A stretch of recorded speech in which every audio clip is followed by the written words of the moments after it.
AEW isn't a safe working environment. We have said this many, many times before. Over the 6 years that AEW, All Elite Wrestling, has been in business. Ladies and gentlemen, welcome to a brand new episode of the Square Circle Podcast with your host, Marie Shadows. And on this episode, we are again talking about the safety of AEW and is AEW a safe working environment? The plain answer, no, but everybody needs to keep a squeaky clean image whenever it is asked or never asked, because it is never asked by the people that want to kiss AEW's ass for the press credentials and for getting free shit. Because the wrestling media world is run on how can I play the game best? How can I ass kiss the best? How can I pepper up my statements before I ask the question to make people feel good? Sometimes you just need to ask a straightforward question of, hey, what did you mean by when you said this? Or, hey, did you think that preparing for your match would have ended in the result of you losing or something like that? Like, talk about the losses, talk about the wins, talk about the victories, talk about the downside. There's a lot of good questions to ask to get into the mindset of professional wrestlers over at AEW, but it just seems like everybody wants to ask us for the access to have AEW underneath their portfolio, which, by the way, most people want to play the game and want to sacrifice and sell off their integrity. No, I want to keep my integrity. I really do. So I'm going to say it again. AEW is not a safe working environment. And it always has to be just a couple of people that just end up giving a bad representation of AEW. Okay, if you don't know what's happening, let me fill you in on the drama. So not too long ago, maybe like 12 days ago, or even a little bit further than that, AEW had AEW Collision, where it was Dustin Rhodes taking on Kyle Fletcher, the wrestler that blocked me on Twitter. No big deal, but just to throw that in there, I still don't know why he blocked me. Listen, man, I am always here to have a conversation about things that you might not have liked how I said or what I said on my podcast, the Square Circle Podcast. But you also have to remember that the way that I see the unfolding of the United Empire when you were back in the United Empire and when you were in New Japan Pro Wrestling, and the way you just jumped ship because you couldn't figure out another way, or, you know, tell New Japan like, hey, this is what Tony Khan is offering me. This is the package. I really do appreciate you guys, but, you know, I just want to let you know. And then that way you would have never burned a bridge, because obviously you haven't been back. And sometimes the word going around AEW and AEW fans is that people that have jumped from New Japan Pro Wrestling to AEW also have like a dual contract, and they also have the ability to go back and wrestle in New Japan Pro Wrestling. And we haven't seen Kyle Fletcher back. We haven't seen Will Ospreay back. Two prominent members of the United Empire. Where the hell is Mark Davis? Because I don't even know. Mark Davis should be healed already. Mark Davis came back. They did that stupid little enemies kind of feud because they were no longer United Empire. Kyle Fletcher went on his own, forgot about his buddy that was healing from a knee injury that he suffered when he was in New Japan Pro Wrestling, and it was during World Tag League. But then Kyle was all like, nah, fuck you, buddy, even though in real life they're still friends. But either way, in kayfabe, it was like, nah, fuck you, buddy. Anyway, so, you know, all of that unfolding the way that it did, you have to understand that me being a fan and a critic of the business and working in the business, I'm going to see it as an ultimate betrayal of being a company man, and also an ultimate betrayal of your friends and the group that got you your name, the group that helped elevate you in a very tight time of need and a very tight pandemic when we were in COVID. So the United Empire did a lot for you to have your name as Kyle Fletcher out there. So try to understand it from my perspective when I am telling my audience exactly what has happened, the observations that I'm making, and these are only surface level comments because obviously I'm not backstage, I'm not behind the scenes, but I know enough to put two and two together, and I know enough about the working environment in promotions and wrestlers and the dynamic of like wrestlers to wrestlers and friendships and all that kind of stuff. I know about that. So if you ever want to talk, Kyle Fletcher, I am here. You could reach out to me on Instagram at yourfavemarie_shadows. I don't think you will unblock me just to reach out to me on Twitter. That's totally fine. Again, I'm not really upset about it, but I just want to put things into perspective. But again, the door is always there for you if you want to talk about it, for why you unblocked me. So that way I could understand and I could just be like, okay, cool. But it is what it is, right? It is what it is. Anyway, so Dustin Rhodes versus Kyle Fletcher for that TNT championship title, I believe, right? Or whichever title that AEW has, because AEW introduces way more titles than what they need right now. So they had one hell of a hardcore match where it was tables, chairs, glass, maybe thumbtacks. And I read somewhere on Reddit, we're going to get to Reddit in a little bit, but I read that there was a screwdriver that was used in the match as well. So all of these hardcore items get used within the match. And then I remember seeing a clip of a top rope Canadian destroyer through the table, and that wasn't the finish because they have to be so indie. AEW has to be so indie, and they have to kick out at 2, and they have to have that indie heart, so that way a small percentage of their fans that attend AEW Collision, the ones who decide to stay there and be so loyal, can clap their little hearts out. And it's like, you need to tell a story. And Dustin has been in this business for so many years, and he allows all of the young guys to still get their shit in, and all of the young guys to still get one over on the veterans. There is a time and a place for putting over the young guys in professional wrestling. For some reason, Tony Khan just wants to put the belts on Dustin because he's also, tag team champion? And isn't Devon Eric's there too, and they're tag team champion, they're Ring of Honor tag team champions, and whatever belt he has, he's not really defending. And then the one belt he does defend, which is the TNT championship title, he ends up losing it to Kyle Fletcher because, woohoo, we should put a belt on him to basically have people be like, you gotta believe in Kyle Fletcher. You know, like, it's one of these things that doesn't make any sense. Anyway, let's talk about the safety of AEW, because that hardcore match was not needed. Dustin Rhodes is like really old. I don't know his age exactly, but man, he can barely walk. I know his body is screaming at him and stuff, and yet then he's still doing hardcore matches just so that way he can appease the fans and be like, I still got it, guys. I can still do this. Oh, this is what you want? You want this mayhem? You want this hardcore? I'm gonna give you something that you've never seen like Dustin do in a good while, or barely even, because when he was Goldust, he was interesting, and then when he became the natural Dustin Rhodes to take it back to a very fundamental place, he didn't really get over and didn't really like gain the more fame in WCW when he did that. So now it's just like, I'm gonna paint half my face as if like I am a Sith Lord and do hardcore matches. You guys are definitely gonna love me, right? Are the fans loving what you gave them after you had to put this tweet up that says, this is directly from Dustin Rhodes' Twitter account or X account, where he says, sorry guys, feel like I failed my fans. Gonna be out for a while. As Doc said, I need a very invasive major surgery, MRIs and CAT scans this week due to Kyle Fletcher.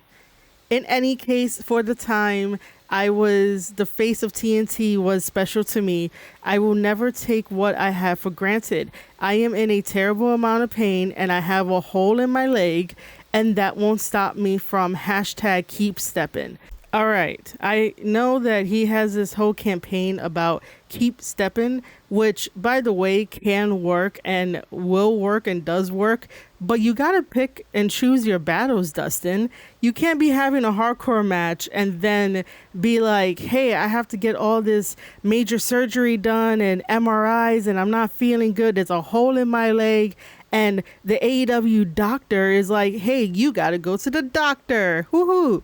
And you're like, oh, but I'm gonna keep stepping no matter what. And it was a thrill to be your TNT champion and all of this. And the saddest part is that he re-signed with AEW. His legacy to me is wasting away in AEW because there will be months upon months that Dustin will sit at home, maybe on the couch sometimes, maybe go to the school and teach the students there, which gives him time to do what he needs to do. However, it's like if Tony Khan just picks up the phone and it's like, Dustin, we need you for a filler match. Are you available for a filler match? And that's exactly what happens. He goes running when there's a filler match. I understand that Kyle is like, I have been like your greatest rival in a way for that TNT championship title, and we had these matches and stuff like that. Matches alone does not make a great wrestler. It is a combination of matches and storytelling and little crumbles here and there if you need to revisit feuds that you have already probably deemed as finished. But that is for big brain storytellers. Tony Khan and everybody else in AEW are not big brain storytellers. If they were, they wouldn't be having really bad publicity or just any publicity in general, because it doesn't matter whether it is good or bad. It's just one of those things of like, oh, we're talking about AEW again. Oh, what did AEW do? AEW did this. Oh my God. You know, like, when does it come to a point when AEW starts changing its tune, starts changing its perception and how it's looked upon and the reputation that it has? Because essentially it is them carrying every single baggage that the dirt sheets have put out on AEW, whether that is through the fault of Tony Khan and the Young Bucks texting the one who should not be named, Voldemort, and everybody else in the circle, and everyone else just aggregates and basically puts AEW on notice. It doesn't matter what kind of baggage it is. AEW wants to survive by trying to be relevant, by having good, bad, and neutral publicity out there. And it's so sad. So they had the hardcore match. Dustin over here is like, I'm hanging on, brother. And it's more like, yo, you name dropped Kyle Fletcher. Who else has Kyle Fletcher hurt? Adam Cole. Some people will defend this and say that it's not related just because Adam Cole has a history of concussions. Every single wrestler has a history of concussions, but it just takes that one move to really put you into retirement, or at least on the shelf until you are better. AKA, we should definitely mention this as like Edge with his neck, right? Guys, remember he had to retire because of his neck injury, and then he left wrestling for what, like 7 years or something like that, a little bit longer, and then he decided to come back, and he was back to wrestling, and all he needed was a nice good rest.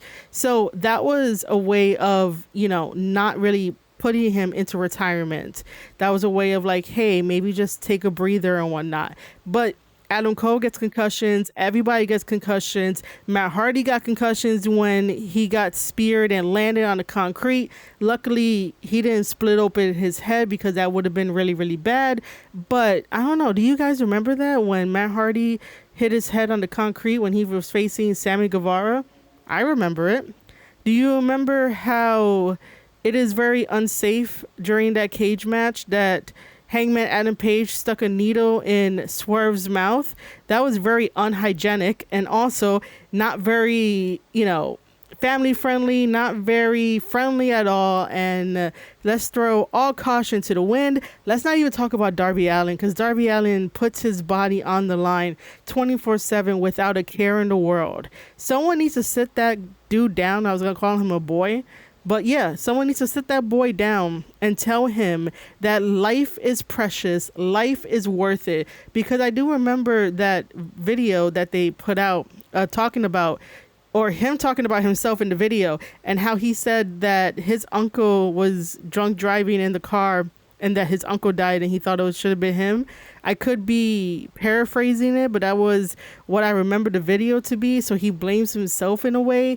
And I guess for him to self-medicate, this is what he does. He puts his body on the line for 0 to 100 by going through tables, chairs, ladders, glass. It doesn't matter. This guy just goes from 0 to 100 without a care in the world. And that also makes AEW a little bit more dangerous, because at the end of the day, it is professional wrestling.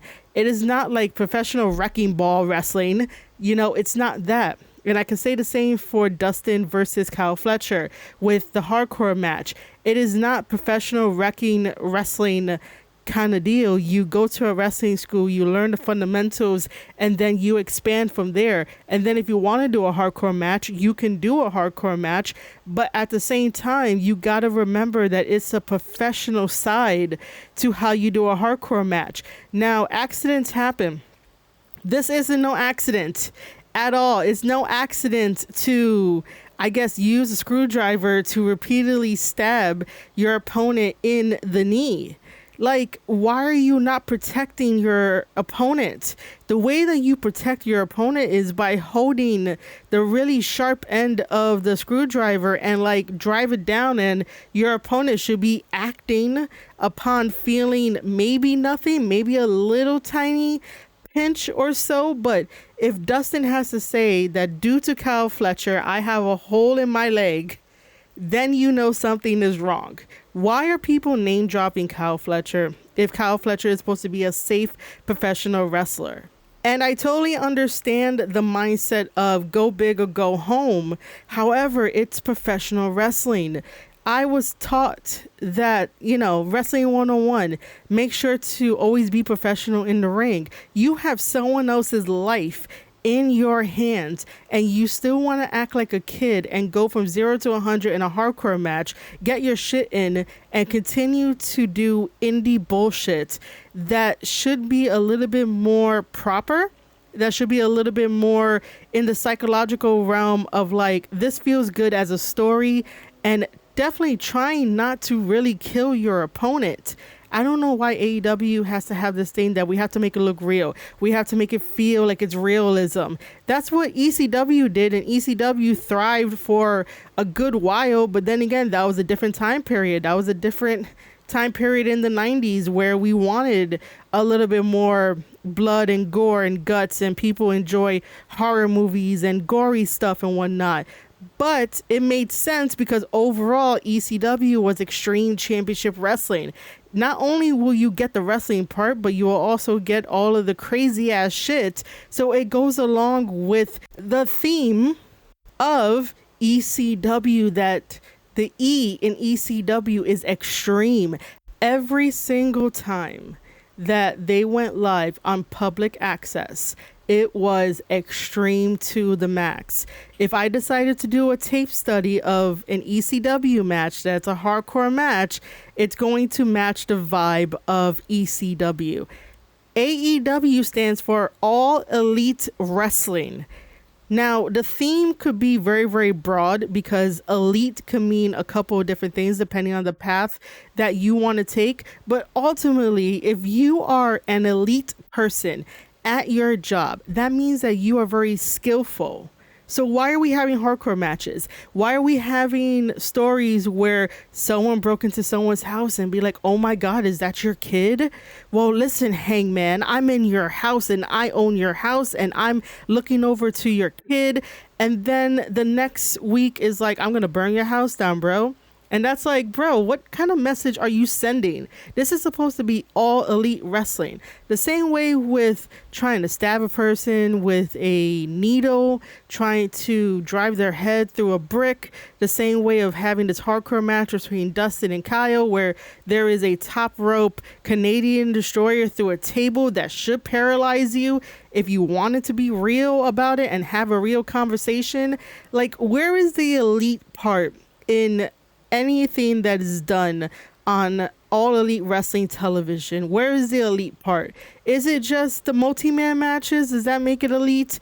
Is it the regular matches that make it elite? I understand that there should be a little bit of everything for wrestling fans when they turn on a wrestling program, because you're not just going to please one audience. If you please one audience, you're not going to grow, you're not going to make money, and your fan base is going to dwindle, and they're going to be like, fuck this, we're going to watch WWE or something else.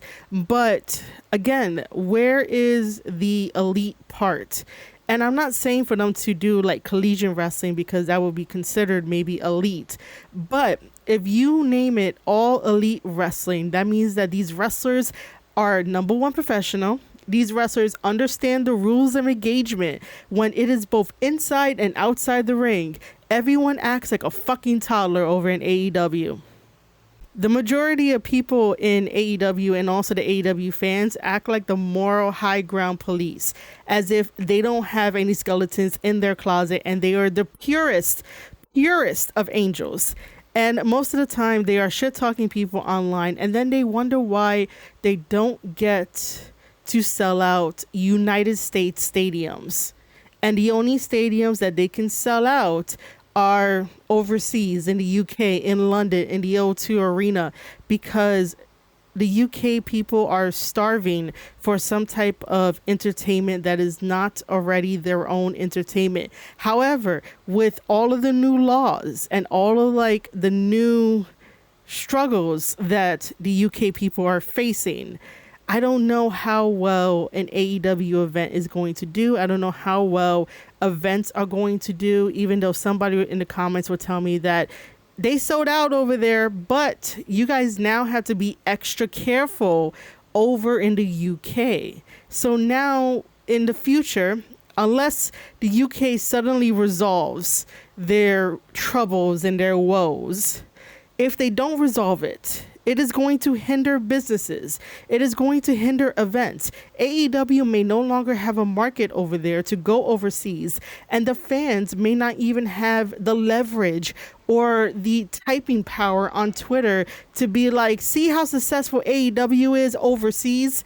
AEW is an LLC. The only way you get an LLC is if you are here in the United States of America. So AEW is an American product that is an LLC that is very, very private. So we will never know any of the financials. So don't be listening to the Observer. Don't be listening to any of the dirt sheets. They don't know anything because it's an LLC. Tony Khan could text his bestie, David Metzer, whatever the fuck he wants to text him to tell you guys the financials. Nobody knows the financials of the LLC. And so if in the future that AEW and other organizations, it might affect WWE too. That's why WWE is doing like Paris and all the rest of the other areas and not so much in the UK because of the new changes. But if this thing still persists where the UK is have a stranglehold on them, trying to pull the talking point of AEW is successful. Look at this. They made however number it is for the O2 for All In. Now AEW needs to learn how to sell out stadiums just in case if the situation over in the UK gets worse in the future. But I know that's something the AEW sickos do not think about. They don't think about how businesses are run. They don't think about the bigger picture. They don't think about current events unless it's some trendy ass shit that an activist needs to get on and they don't even know the full information. They're like, I'm doing my part. And it's like, get that activism out of professional wrestling. Now, that's just something to think about, because if the UK ends up getting a little bit more worse than what it is now, just think about events might not even happen over there. Who knows? But I'm just thinking out loud here because none of this is set in stone. None of this is in the press or anything, but it's just something to think about, because whenever you have a good thing going, something always fucks it up. And if you don't want that to fuck it up, dear UK people, start a revolution. You guys are so high and mighty that you guys should be starting a revolution against your government to stand up to them and reclaim that British pride that you love pushing on Americans. So go fix your government so that way no events could be stopped. But again, I'm just thinking out loud that if the current events are going to go the same way and keep on going, you never know what can happen. If they're like, you're having too much fun, they will shut it down. So I'm just saying, I don't know where that fighting spirit went. It went to being online and complaining and being assholes online and whining this and whining that. And it's like, it's time for you guys to start your own revolution. We did, and we created America. Anyway, back to Dustin Rhodes versus Kyle Fletcher and if AEW is safe or not. I am happy that I have not been on Twitter for a good while because people just want to tweet and say whatever they want. I do know that some months back, way back, people in the AEW fandom, the AEW Sickos, try to tell everybody else that you can gimmick a chair, you can shave down a chair. So in the hardcore match between Dustin and Kyle Fletcher, how did Dustin Rhodes end up getting the hole in his leg if AEW just shaves down weapons? Can somebody explain that to me? Would really like to know from an AEW sicko if that screwdriver was shaved down.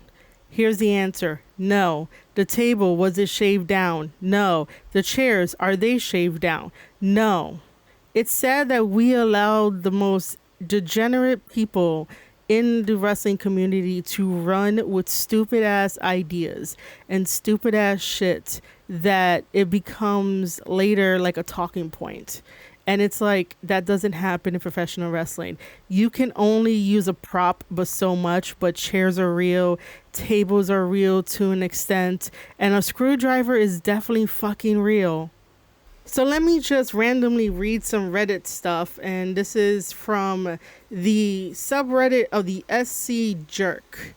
Now, whether these are sarcastic or not, you could take it with a grain of salt, but I think that this one right here that says Kyle Fletcher killing careers is a work. Call it the legend killer. Someone said the mid killer, and then someone said Nia Fletcher. And somebody said, are they trying to cover up Fletcher potentially ending Adam Cole's career by just turning it into a gimmick? It's giving the scapegoat Jack Perry meets the Take-Two botch they try to replicate later in the episode to make it seem like they did it on purpose the first time. Someone said, would you say they're leaning into it? This one is interesting. Someone said, just looked up what actually happened. Sorry, I have almost all the wrestling subs blocked, so this meme sub is about all the news I get anymore. He was stabbed repeatedly in the knee with a screwdriver. Fucking hell, do they really think this kind of gore is going to bring in viewers or get people over? Someone responded with, it's real graps, you fed shill. But seriously, yeah, like that's exactly why at least one of the reasons people stop watching, because it's so unnecessary. It is unnecessary. Unless one of the AEW sickos who want to have a good conversation tells me in the comments how necessary it is to stab someone with a screwdriver, please let me know, because it doesn't make any sense. There is no like blood feud between Dustin and Kyle Fletcher, and Dustin Rhodes just tries way too hard nowadays. The person replies with, the screwdriver was stuck in his leg. It's actually stuck in his leg is what poor Tony Schiavone had to say. Never mind that there was a bandana on the same area of the leg of the screwdriver was most likely stuck in, and stuck is in quotation marks. Good thing they aired Collision on a Thursday so nobody could see it instead of a fewer people seeing it against SummerSlam. Someone said he would never say, in quotation marks, due to Kyle Fletcher if it wasn't a work, and now Kyle Fletcher's new character. No. How is it a work if you're going to be name dropping somebody? You had the match with said person, Kyle Fletcher. Kyle Fletcher was stabbing you repeatedly, so why not drop his name? How is it a work? if there is no proof that Dustin really didn't get a hole in his leg, then yeah, it could be a work. It could be a twist. It could be like, Kyle Fletcher hurt me so bad that I need to go to the doctor for the MRIs and invasive surgery and this hole in my leg, but none of that really happens. He just stays home. And then like 2 months later, he's like, Kyle Fletcher, I challenge you again for the TNT championship title. That will be a work. But to name drop Kyle Fletcher, where it says, I need a very invasive major surgery, MRIs and CAT scans this week due to Kyle Fletcher. How is that a work if he's name dropping the guy he just faced? And we all saw the carnage in Collision, and it's like, yeah, nothing in that match could suspend your disbelief. You know that Dustin is hurt. You know that it's hurt. There is no reason to be like, how do we know this wasn't a work? That he tweeted this out. Like, why the fuck would Dustin do that? Dustin doesn't seem like the type of guy to do those sort of things. He seems like a very straightforward Texan that will tell you what you don't want to hear and will do it anyway. So I don't think so. The person responded with, this separates the people who really know, in quotation mark, wrestling. Easy to detect the work, unless Dustin is a complete idiot and he's actually putting heat on Fletcher. I mean, there are times where Dustin can come off as an idiot, but again, name dropping, why would he name drop? And to the extent of it, and even to give us an update, a medical update, and this medical update isn't even from the dirt sheets.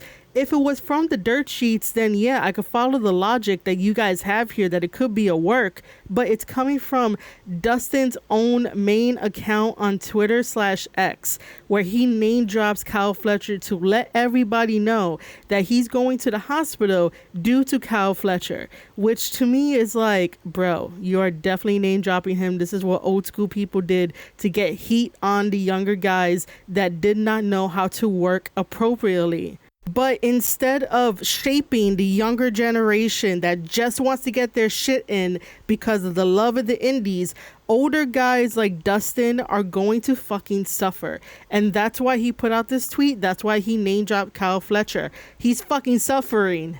So again, I don't know why these old guys don't want to pull the young guys aside and be like, look, I don't give a shit if you don't want to hear this old guy's perspective, but this is not wrestling. We're on a major television network. At any moment, we could get dropped with the unnecessary shit that we do. But what does Dustin do? Hey, Tony Khan, how much you paying me? Okay, cool, I'm coming in. Hardcore match? All right, cool, whatever.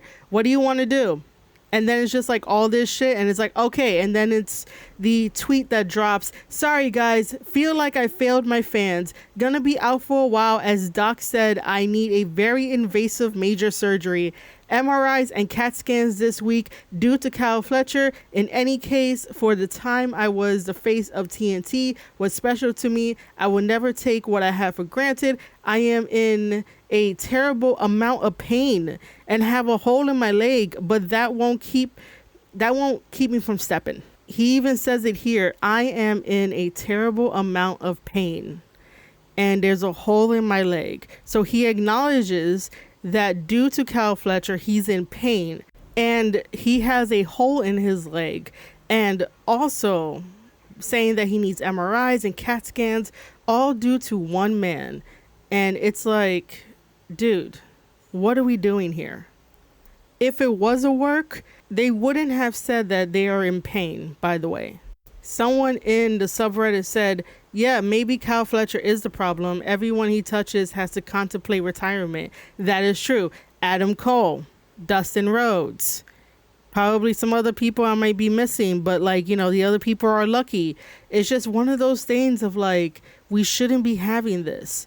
We should not be having someone that looks like, feels like, observational wise, make it seem like people are retiring because of him and just being reckless. This is a delusional take. Someone said, if he's blaming Fletcher on social media for the injury, that's clear. In parentheses, at least to this person that I'm reading the comment.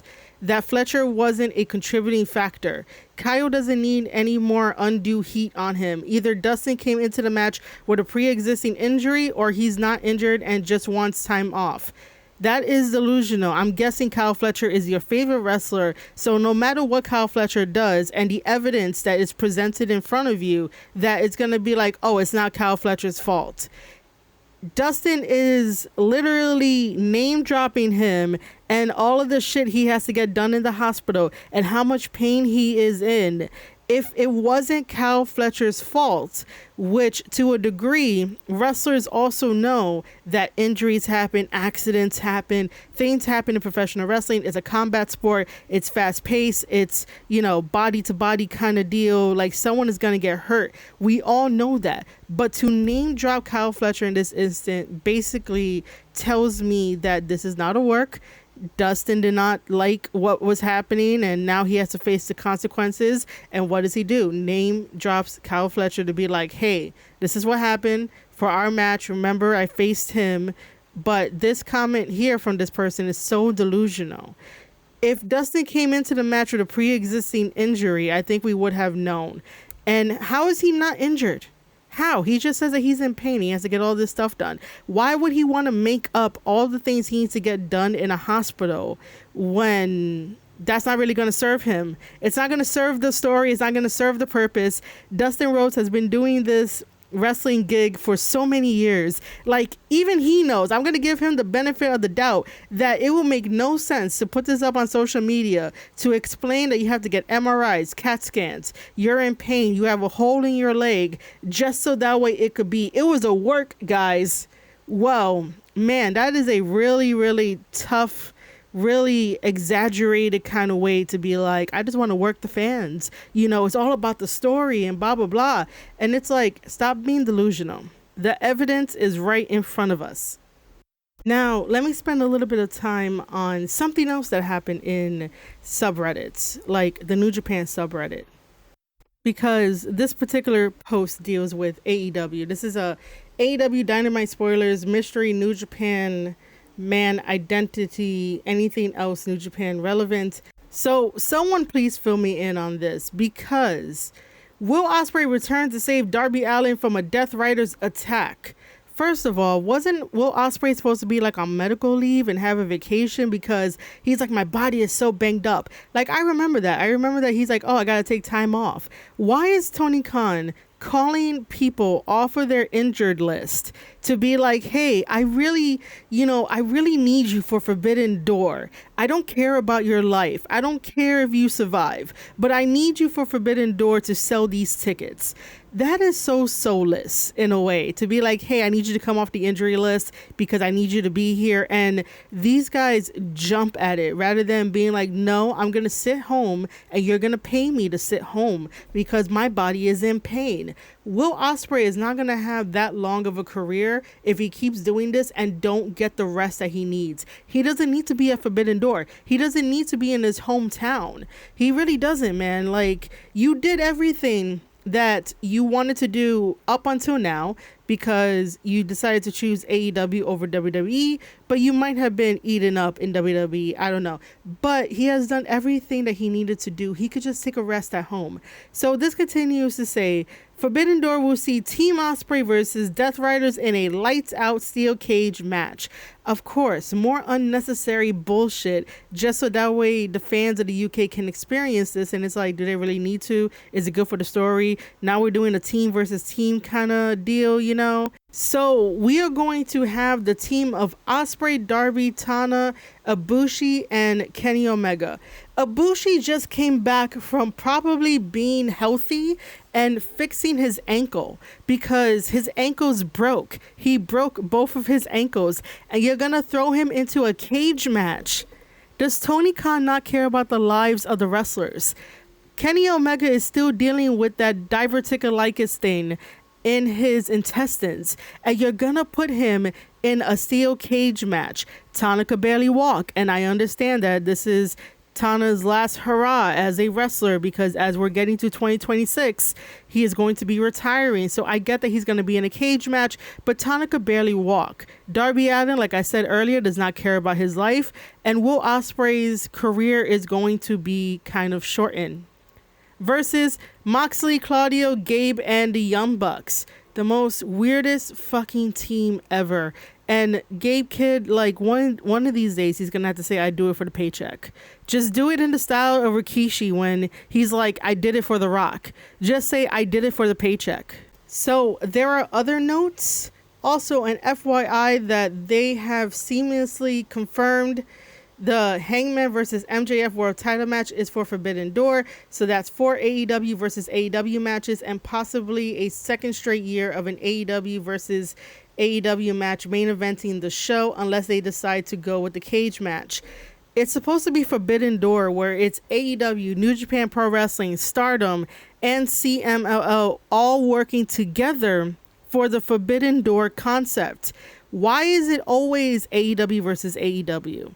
If that's the case, drop Forbidden Door, drop the gimmick if you're not going to treat your other partners, New Japan Pro Wrestling, Stardom, and CMLL, like they are the prizes. Like they are. WWE does this beautifully by putting TNA, Pro Wrestling Noah, and AAA on a pedestal, and they all look amazing. They all feel amazing, but New Japan Pro Wrestling is getting the scraps.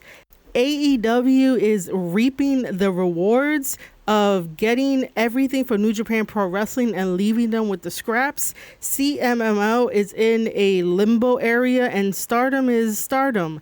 But seriously, why is it AEW versus AEW? Also, in the other notes, they also announced Cope/Christian versus Nick Wayne, Kip Sabian. So sorry, Wayne versus Despy Fantasy Bookers, because, you know, everyone in the New Japan subreddit loves to fantasy book, and they always want Despy and like something. But I missed something that Hiromu Takahashi showed up at AEW Dynamite and or maybe Collision, and that was the mystery New Japan partner in like the multi-man tag. Woohoo! So it is going to be Hiromu versus Kyle Fletcher for that TNT Championship title at Forbidden Door. We know not to get our hopes up. Do not get your hopes up, ladies and gentlemen. Hiromu Takahashi is not winning that TNT Championship title. And if he is, I will watch the match. I will watch the match on Rumble. You guys are invited to it. For me to rant about it and stop and talk about it and give commentary, I will hold myself to that word. So, Blood Money, if you are listening to this, you better contact me and let me know if Hiromu Takahashi beats Kyle Fletcher at Forbidden Door to win that TNT Championship title. I will watch it with everybody on my Rumble. If you are not subscribed and or following the Rumble channel, please go do so, because I will watch it, I will talk about it, I will break it down, and we will just see what happens. I give you my word, we would do that. Now, obviously, if Kyle Fletcher retains, I'm not doing it. And I did say that Kyle Fletcher better not hurt Hiromu Tanahashi, because now Kyle Fletcher has this perception of being unsafe, and I've called it out many, many times, and I will continue to call it out until he could get better and learn that it is a professional wrestling sport and not a professional wrecking wrestling retirement kind of deal. It is a professional wrestling sport. The other thing that I want to talk about is because I was reading the comments and I commented and I said to myself that I will not comment again in the New Japan subreddit because most of them are whiny babies. They are sensitive as hell, but I think things have changed in 2025 since the last time that I decided to be a reoccurring character there. But for the most part, people were so fucking sensitive over the last 4 years that it's like, grow a pair of balls or grow a pair of something if you're a woman. I would say boobs, but I don't know. Like, I don't know what would be like our moxie in a way, but you know, just grow a pair of balls. You'll be okay. So in the comments, Of course, this is written all from effing Kenta, who has me blocked because this person, probably a he, does not like anybody else that has a different opinion, that, might be politically affiliated with things that he doesn't like. But I've never said anything. I've never confirmed anything.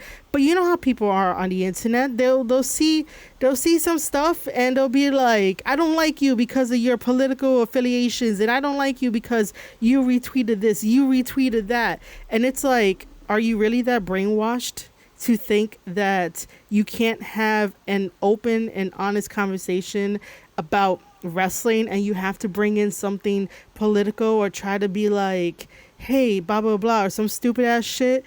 Like, no, dude. Like, we're having a conversation about wrestling. We're not having a conversation about anything outside of that.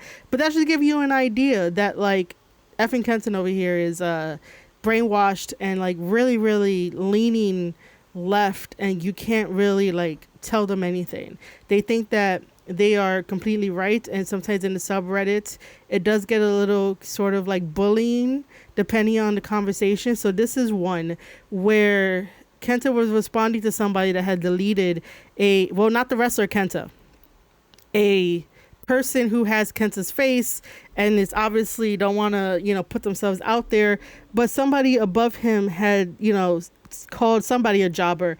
And, this is how the conversation goes. I'm still begging the IWC to learn what a jobber is. Obviously, you need to learn what a jobber is, too.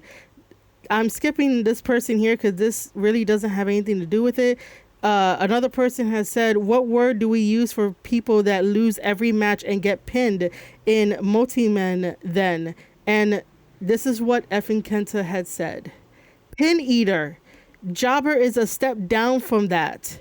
No, sir, we are not changing the language of wrestling that has been around forever. The word jobber has been around since the inception of professional wrestling, and it is, as it is stated, that if you are a jobber, you are losing on a consistent basis to other wrestlers, aka the Brooklyn Brawler. The Brooklyn Brawler is the biggest known example of what the definition of a jobber is. Why are you trying to police people's languages and use the word pin eater? That is the most softest way of trying not to hurt nobody's feelings. It's 2025. No one really is going to care about feelings if we call them a jobber. If you don't want to be a jobber in wrestling, you got to stand up to Tony Khan and be like, hey, this is not going to work for my character. Why am I losing on a consistent basis? Why am I taking the L or the pin in this? And don't try to turn around and be like, oh, she used pin, so therefore she be pin eater. No, it is a jobber. If a wrestler loses on a consistent basis, it is a jobber. The only way to get out of jobber status is if you go to Tony Khan and be like, I can't do this because my character is going to hinder my character, is going to mess up my character. I can't do this. I don't want to be known as a jobber. Get somebody else. So I basically said it's still jobber. A jobber is someone that loses on a consistent basis. A pin eater, and I put that in quotations, is such a softening of an old school word just to be progressive and not hurt feelings. Brooklyn Brawler is a well-known jobber. I just don't like that the person who runs the effing Kenta account don't want any other different narrative, don't want any other perspective, and that, like, whatever this person puts, it has to go. Or to an extent, it has to go. Like, pin eater? No. What are we doing here? It's jobber. That's how we've always known it. And this is something that, like, I hate that happens in the wrestling community with these new age people and what they see and they, monkey see, monkey do kind of thing. And it's like, I have my definition, you have your definition, that's that. And it's like, no, the definitions in wrestling have not changed. We are not going to start doing this thing of what you see on the internet nowadays of people that end up calling you a grifter when they don't know what that word means, or changing the definitions of, like, all of the buzzwords that you hear to fit their narrative. We are not going to call a wrestler, whether they are new, veteran, whatever the case, we're not going to call them a pin eater. That sounds so stupid. This is how we got to the point of we don't know what definitions are, but yet then we try to sound smart and we try to tell others, yeah, that's what it is. And it's like, no, it's not. Here's a question.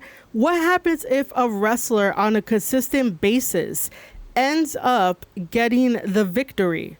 Do we still call them a pin eater as well? Because if you think about it, even though someone laying down, taking the 1, 2, 3 and losing the match could be considered a pin eater in this sensitive, progressive way, but what happens if we celebrate the victory and the wrestler said in their promo something along the lines of, yeah, that's right, call me the pin eater because all I do is be eating W's and picking up the 1, 2, 3 and my opponent don't know and don't see me coming. So again, call me the pin eater because I'm the real winner around here.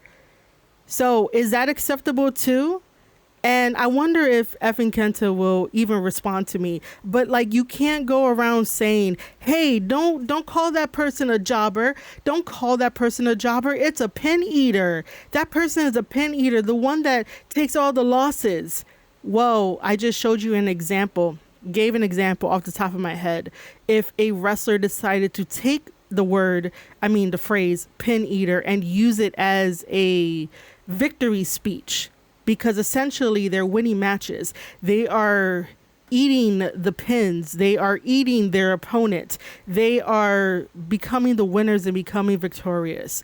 This is why you don't decide to do progressive word changes, just so that way it can not hurt anybody's feelings in professional wrestling. Listen, professional wrestling is not glamorous. Professional wrestling is sometimes not a safe environment, but a really good community when you have really good people.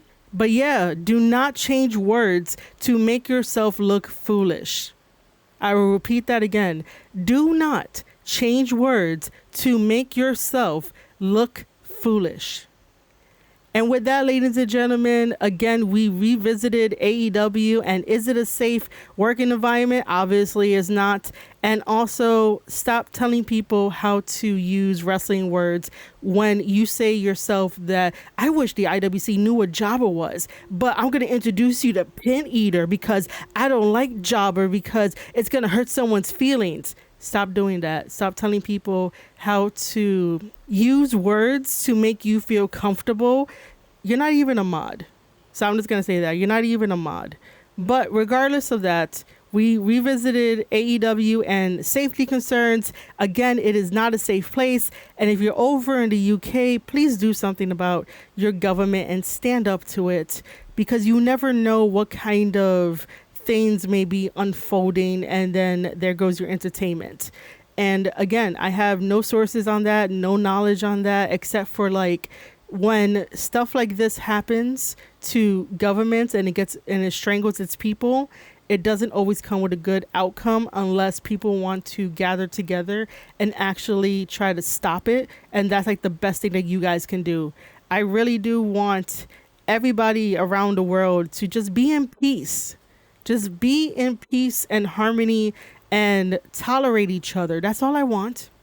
That's a really big ask, but that's all I want. And we also talked a little bit about the New Japan subreddit and how stupid it is to call people off of the injured list. I hope that Kyle Fletcher does not injure Hiromu Takahashi in their match. And if Hiromu Takahashi ends up getting the TNT Championship title, I will do a reaction to it on my Rumble, rumble.com/user/Marie Shadows. I want you guys to be there. Please make sure you follow the channel. That link will be down in the description below. And before we go, this episode is sponsored by Fourth Wall. If you guys don't know about Fourth Wall, it is very similar to Patreon. But right now, Fourth Wall has my vision for what I want creatively when it comes to merchandise, when it comes to memberships. So end up getting a membership too if you can, and also getting some merchandise. I dropped some new merch yesterday. I dropped a 718 Deadass hat along with a notebook. And I dropped a Your Fave Marie Shadows mug. By the way, if you're not following my Instagram, please follow it. It is Your Fave, URFAV Marie Shadows on Instagram. And any other links will be down in the description below. Over at Fourth Wall, again, we have memberships. I'm working on new memberships, and we have merchandise available. Follow the Rumble channel, rumble.com/user/Marie Shadows. Follow the newsletter, marieshadows.substack.com. and also youtube.com/Square Circle Podcast. And you can find the Square Circle Podcast on Spotify and all major podcasting platforms. Ladies and gentlemen, thank you so much for listening to this episode of the Square Circle Podcast. I'm your host, Marie Shadows, and I'll see you guys on the next one.